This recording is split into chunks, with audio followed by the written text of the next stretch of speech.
이번 시간에는 당뇨병과 관련되어 발생하는 저혈당과 실신 및 응급처치 방법에 대해서 이야기하겠습니다. 당뇨병이 무엇인지 아시죠? 당뇨병, 소변에서 당이 나온다고 해서 당뇨병이라고 합니다. 소변에서는 당이 나오면 안 되거든요. 정상적인 우리 몸은 소변으로 당을 배출하지 않습니다. 또 소변에서 나오지 말아야 할 것들이 있나요? 사실 소변 검사는 아주 간단한 검사입니다. 이 간단한 소변 검사 중에서 나오지 말아야 할 것들이 있습니다. 그것이 무엇일까요? 맞습니다. 방금 전에 말했던 소변에 당이 나오지 않아야 합니다. 소변에 당이 나오면 당뇨병을 의심한다고 했습니다. 또 소변에서 피, 즉 혈액이 나오지 않아야 합니다. 언제 소변에서 피가 나올까요? 소변에서 현미경적으로 피가 나오면 신장이나 요관에 돌이 있다고 생각할 수 있습니다. 즉 소변줄에 돌이 있다 이렇게 생각할 수 있습니다.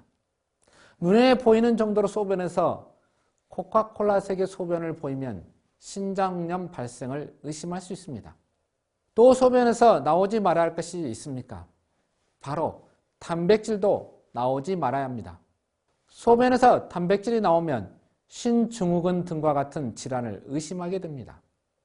뿐만 아니라 소변에서는 균도 나오지 않아야 합니다.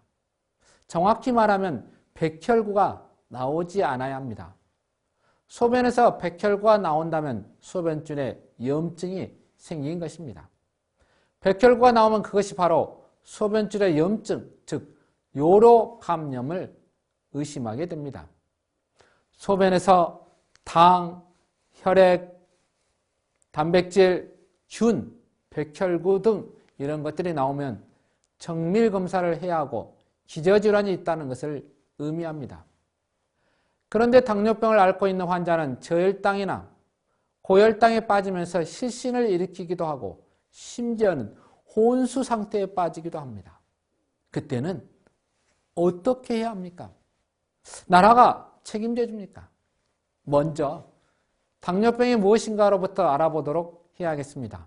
당뇨병이란 이자, 즉 췌장에서 인슐린 분비가 잘 안 되거나 혹은 인슐린 분비가 잘 되더라도 세포에서 기능을 제대로 발휘하지 못하여 몸 안의 탄수화물, 즉 당 대사에 장애가 생겨 발생하는 병입니다.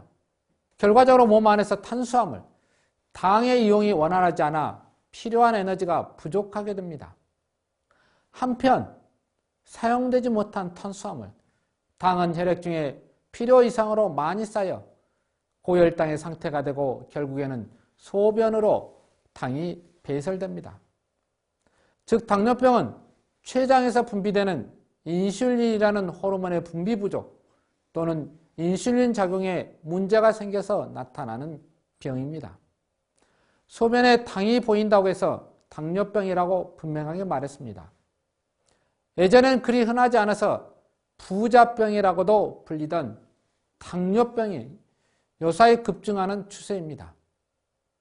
부자병이라 불리는 이유는 그만큼 부자들이 돈 걱정 없이 기름진 음식을 많이 먹어서 생기는 병이라고 해서 그렇게 불렀다고 합니다. 전 국민의 5 내지 6%가 당뇨병 환자라는 통계가 있습니다. 5 내지 6%. 적은 것 같지만 사실은 굉장히 많은 빈도입니다. 우리나라 최근 들어 사회 경제적인 발전으로 과식, 운동 부족, 스트레스 증가 등으로 인하여 당뇨병 인구가 늘고 있습니다. 그러면 인슐린을 분비하는 췌장은 우리 몸에 어디에 있습니까?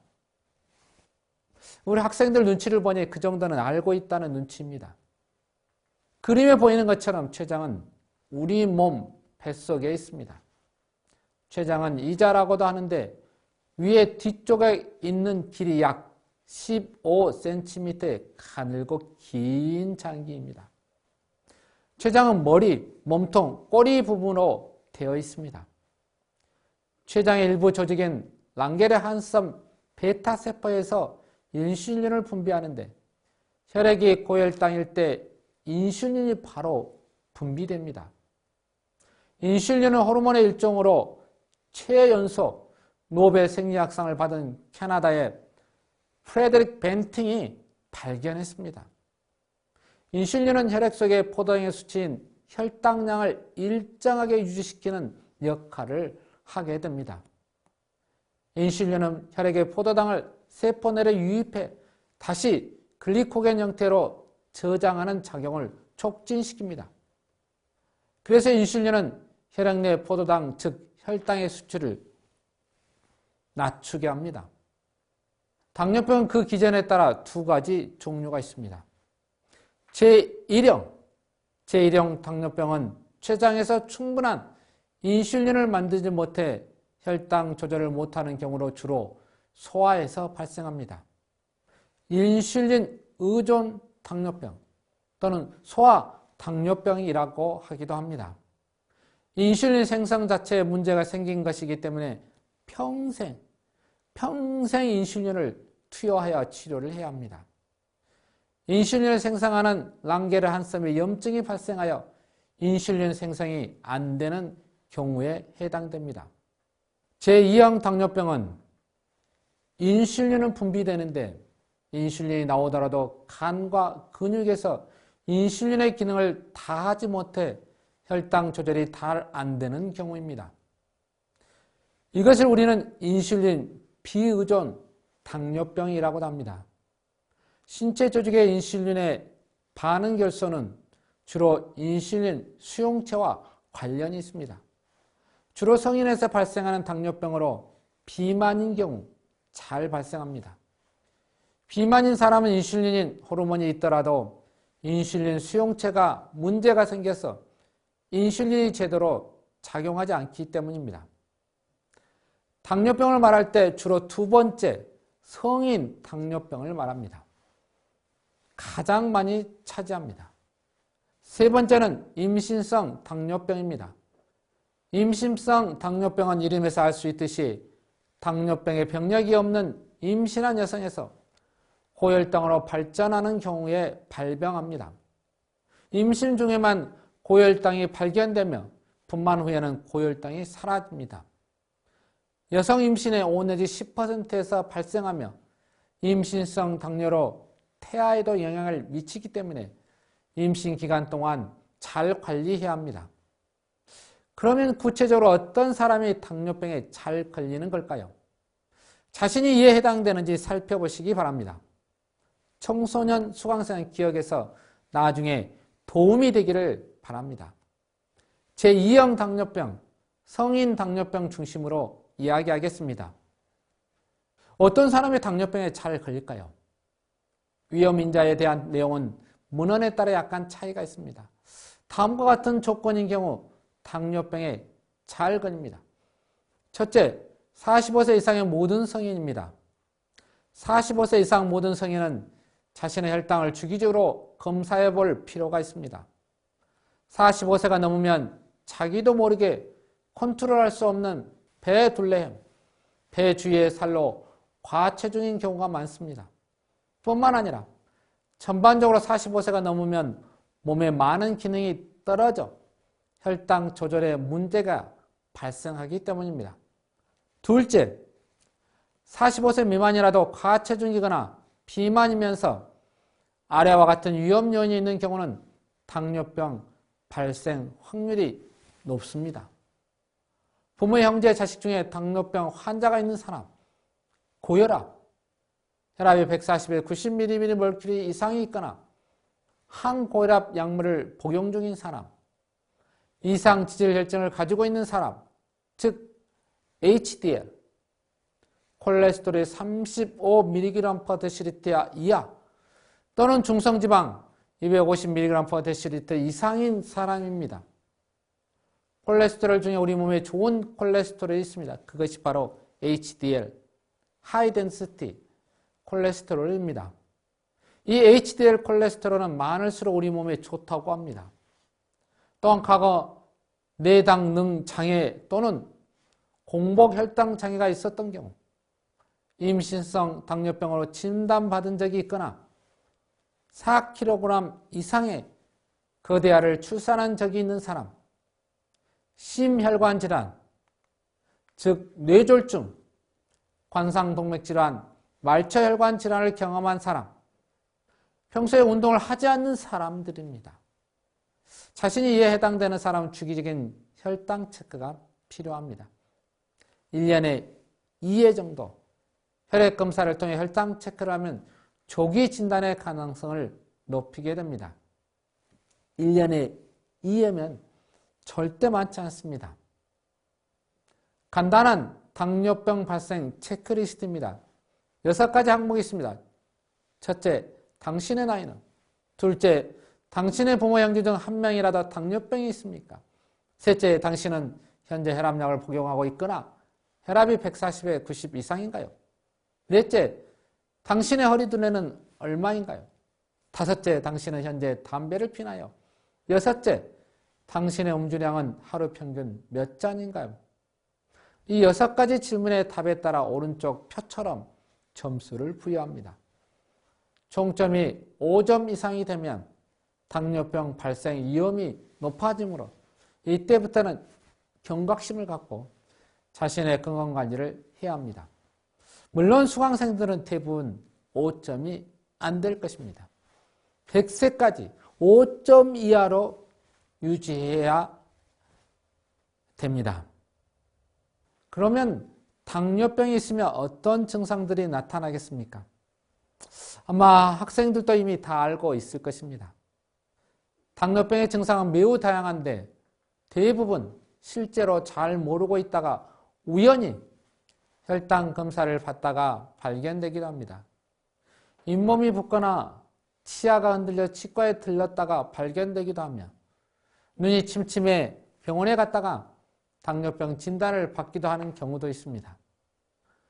당뇨병을 느끼는 최초의 증상 중 잘 알려진 3가지는 다음, 다뇨, 다식증의 현상입니다.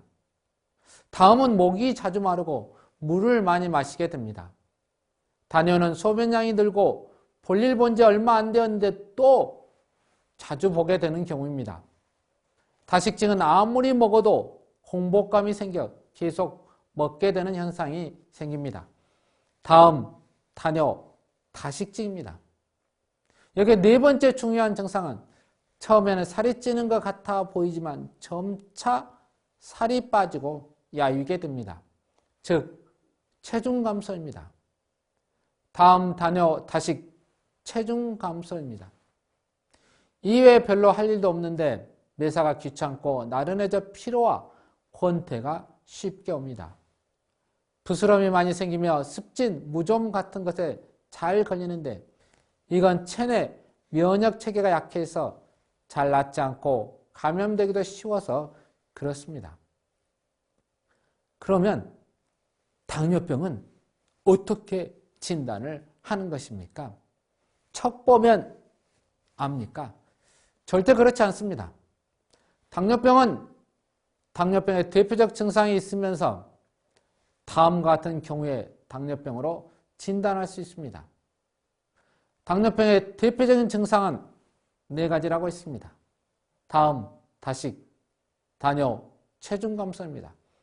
다 같이 따라서 해보겠습니다. 다음, 다식, 다뇨, 체중 감소. 네, 역시 앞에 있는 학생 아주 잘했습니다. 다음, 물을 많이 마시고, 다식, 많이 먹고, 다뇨, 수시로 소변 보러 가고, 체중 감소. 갑자기 자신의 체중이 많이 감소된 경우입니다. 8시간 공복 상태에서 혈당 수치가 120mg/dL 이상인 경우입니다. 얼마요? 혈당 수치가 126 이상인 경우입니다. 즉 아침에 일어나서 혈당을 쟀는데 126 이상 나온 경우입니다. 둘째, 75g의 포도당을 마신 후 2시간째 혈당 수치가 200mg/dL 이상인 경우입니다. 이것을 우리는 경구 포도당 부하 검사라고 합니다. 이것은 식사 후에 지속적으로 혈당이 200 이상인 경우입니다. 식사한 후 1시간, 2시간이 지났는데 혈당을 재보니 200 이상 나온 경우입니다. 셋째, 당화 혈색소가 6.5% 이상입니다. 당화 혈색소 들어본 것 같기도 합니다. 당화 혈색소란 적혈관에 포함된 혈색소 즉 헤모글로빈과 포도당이 결합된 것입니다. 정상인 경우에는 4 내지 5.6% 정도로 유지되는데 당뇨병 환자의 경우 당화 혈색소의 수치가 6.5% 이상으로 증가합니다. 당화 혈색소의 가장 중요한 점은 지난 2 내지 3개월 동안의 평균적인 혈당 조절 상태를 알려주는 수치입니다. 병원에서는 2, 3개월 단위로 당화 혈색소를 측정하여 환자의 혈당 관리 상태를 확인합니다. 어느 순간에 검사했는데 혈당 수치가 높다고 해서 바로 고혈당, 당뇨라고 하지 않습니다. 당뇨라고 진단 내리기 위해서는 반드시 당화 혈색소도 측정하게 됩니다. 혈당 조절이 오랫동안 잘 되지 않고 고혈당이 지속되면 다양한 합병증을 유발하기 때문에 당뇨병 환자는 당화 혈색소를 6.5% 이하로 유지하는 것이 목표입니다. 당화 혈색소가 1% 올라가는 것은 혈당치가 평균 30mg/dL 정도 올라가는 것을 의미합니다. 이 세 가지 중 하나 이상만 나오면 당뇨병으로 진단할 수 있습니다. 엄격하게 진단하면 다른 날에 반복 검사를 시행하여 2번 이상 진단 기준을 만족할 때 당뇨병이라고 진단합니다.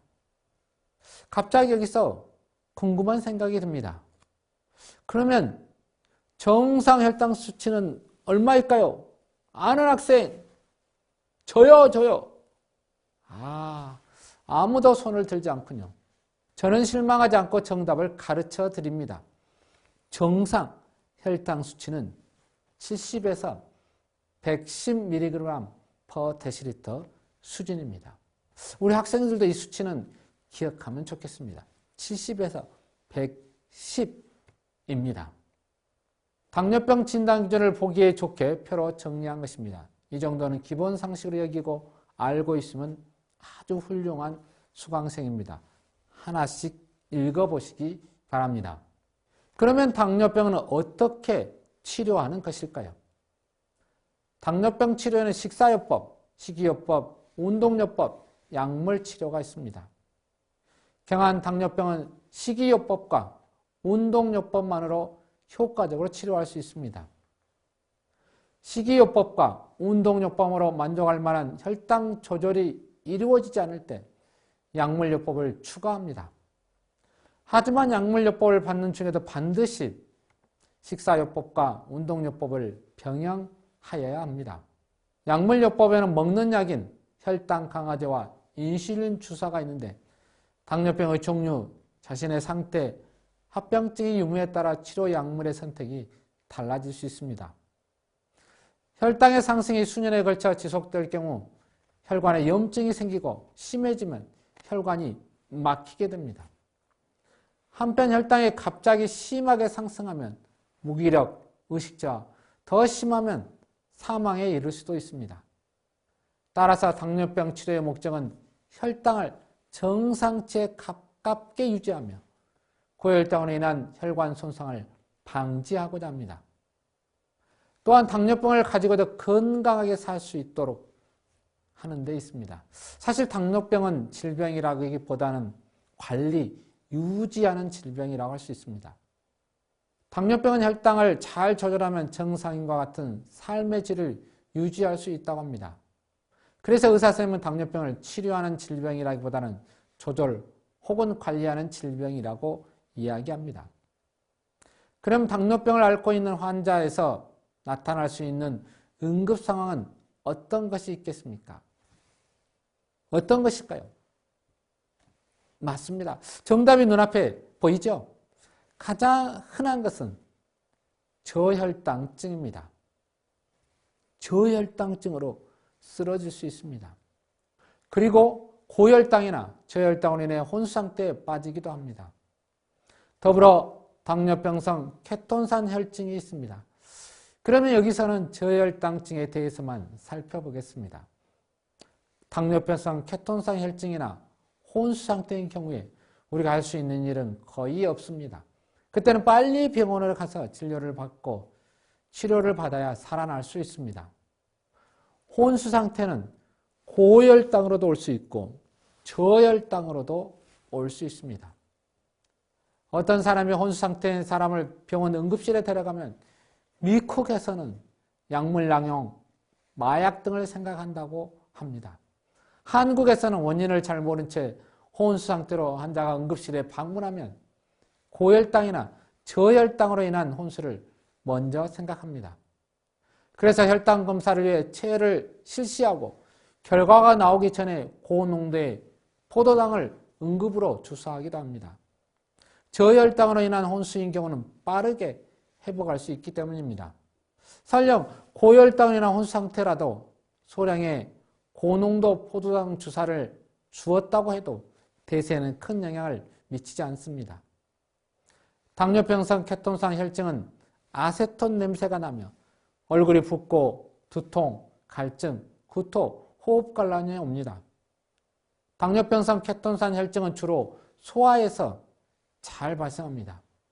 이 두 가지는 빨리 치료하지 않으면 치명적입니다. 그러면 이 시간은 저혈당증에 대해서 살펴보겠습니다. 저혈당증은 고혈당인 당뇨병 치료 중에 자주 발생할 수 있는 증상입니다.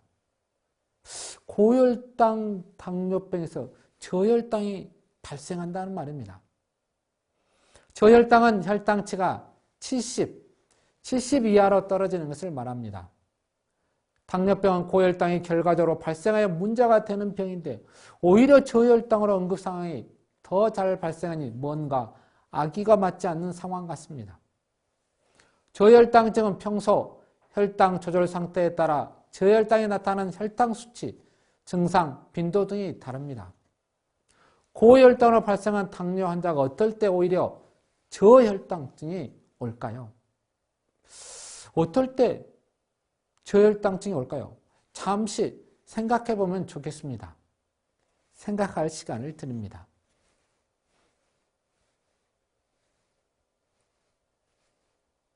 갑자기 저혈당이 발생할 수 있는 상황.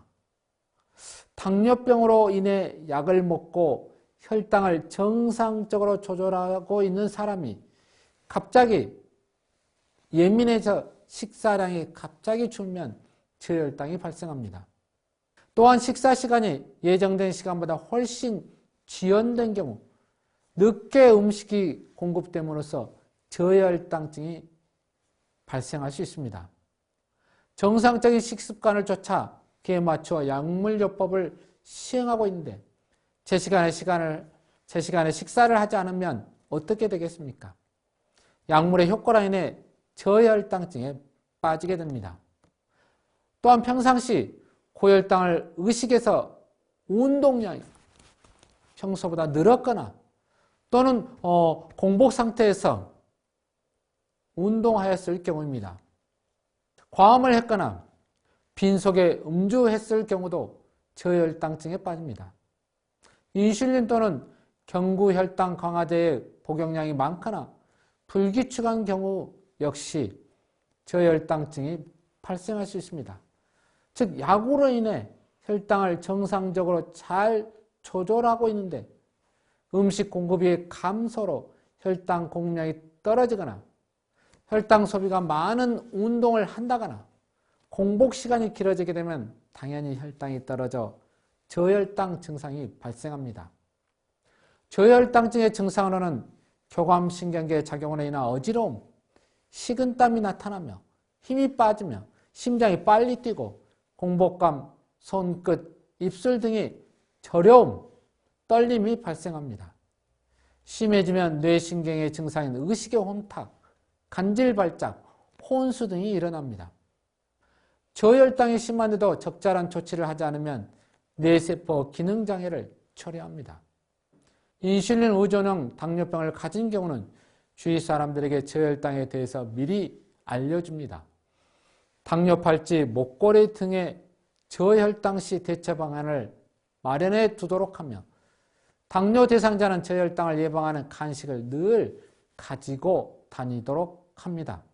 저혈당 증상은 어떤 것들이 있을까요? 좀 전에 제가 무엇이라고 했습니까? 당뇨 질환을 앓고 약을 먹고 있는 환자에게서 그림에 보는 것처럼 증세가 나타나면 저혈당증 증세임을 인식하고 즉시 조치를 취해줘야 합니다. 앞 슬라이드에서 언급했지만 식은땀, 공복감, 가슴 두근거림, 어지러움, 불안함, 손끝, 입술 등의 저려움, 떨림의 증상이 나타나면 아하! 깨닫고 즉시 조치를 취해야 합니다. 당뇨병 환자가 갑자기 식은땀이 흐른다면 저혈당 증세임을 알아야 한다는 것입니다. 사실 정상인 사람도 오전 11시쯤이 되거나 오후 5쯤이 되면 갑자기 공복감을 느끼면서 뇌 기능이 떨어지면 집중이 잘 안 되고 당 떨어지는 증상이라고 농담 삼아 진담을 이야기합니다. 회의가 길어지면 집중력 장애가 생깁니다. 그때 우리는 팀장님, 당 떨어졌습니다라고 호소합니다. 이때는 잠깐 5분간 쉰 후 맛난 사탕이나 맛난 카페라떼를 먹고 회의를 지속해야 합니다. 건강한 사람에게 당 떨어지는 것은 큰 문제가 되지 않지만 당뇨병 환자에게 당이 떨어지는 것은 혼수 상태로 갈 수 있기 때문에 신경을 써야 합니다. 저혈당 증세가 의심되면 즉시 당분을 공급해 줘야 합니다. 저혈당증이 발생했을 때 의식이 있고 음식물 섭취가 가능하면 당질 10 내지 15g을 공급해 줍니다. 당 10 내지 15g은 가당 주스 2분의 1컵, 초콜릿 4쪽, 캐러멜 2~3개, 코코아 2분의 1컵 등을 먹도록 합니다. 증상이 완화되어 다음 식사 시간까지 1 내지 2시간 이상 남았다면 빵 한두 장, 비스켓 5개 내지 10개 정도를 보충 간식으로 줄 필요가 있습니다. 저혈당 시에도 자주 혈당을 측정하여 저혈당 후 보충 간식을 먹고 반대로 고혈당을 유발하지 않도록 주의해야 합니다. 저혈당증 증세가 있다고 무조건 많이 당분을 공급하게 되면 오히려 이제는 고혈당을 유발할 수 있기 때문입니다. 저혈당 증세가 있으면 다른 행동을 중단하고 휴식을 15분 이상 취해야 합니다. 그러나 의식이 없으면 빨리 병원으로 이송해야 합니다. 그래서 당뇨 환자가 약이나 주사를 맞고 있는 경우 환자가 운동할 때 가장 주의할 일은 담당 의사선생님과 상의한 후 운동하도록 해야 합니다. 또한 인슐린 주사 후 60분 내지 90분 이내에는 운동을 피해야 합니다. 운동 전후 스스로 자가혈당 측정을 하여 혈당 변화를 확인합니다. 한번 운동할 때마다 운동 시간을 45분을 넘지 않도록 하는 것이 좋습니다. 운동을 할 때 역시 당을 준비해야 합니다. 운동하는 도중 저혈당증 증세가 인지되면 사탕을 하나 입에 물고 빨아먹고 운동을 중단해야 합니다. 성질 급하게 사탕을 한꺼번에 깨서 먹지 말고 쪽쪽 빨아서 먹어야 합니다. 쪽쪽 하다 보니 갑자기 사탕이 먹고 싶은 생각이 듭니다. 그래서 당뇨병 환자들은 저혈당증이 올 수 있으므로 그림과 같은 것들을 항상 호주머니에 넣어가지고 일상생활을 해야 합니다. 스스로 저혈당증 증세가 나타나면 그림 중에서 하나를 선택해 그 위기의 순간을 잘 넘겨야 합니다. 이 위기의 순간을 잘 넘기지 못하면 혼수 상태에 빠질 수 있습니다. 그래서 꼭 지갑에 또는 호주머니에 맛있는 사탕 몇 개 혹은 젤리나 초콜릿 몇 개를 항상 챙기시기 바랍니다. 항상 남이 모르는 비상식량을 챙겨야 합니다. 이 비상식량이 응급 상황에서 나를 살리는 수단이 될 것입니다. 이번 시간에는 당뇨병으로 인한 저혈당증에 관련해서 이야기를 나누었습니다. 다음 강좌는 코비드-19, 메르스, 사스에 대해서 이야기해 보도록 하겠습니다.